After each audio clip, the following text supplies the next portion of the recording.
exister de conditions météorologiques importantes pour les régions dans la zone de diffusion d'information.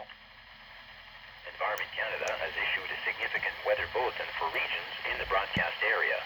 Stay tuned for further information.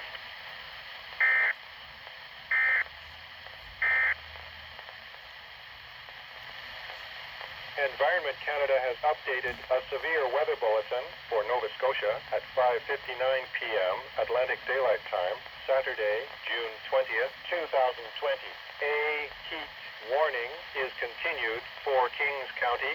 A heat warning is continued for Annapolis County. A severe thunderstorm watch is continued for Queens County.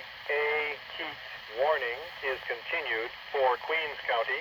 Environment Canada has updated a severe thunderstorm warning for Nova Scotia at 5:36 p.m. Atlantic Daylight Time, Saturday, June 20th, 2020.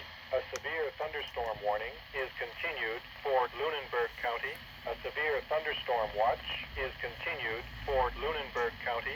A heat warning is continued for Lunenburg County. A heat warning is continued for Halifax Metro and Halifax County West. A heat warning is continued for Kent County. A heat warning is continued for Colchester County, Cobequid Bay. A heat warning is continued for Cumberland County, Minas Shore. Forecasts issued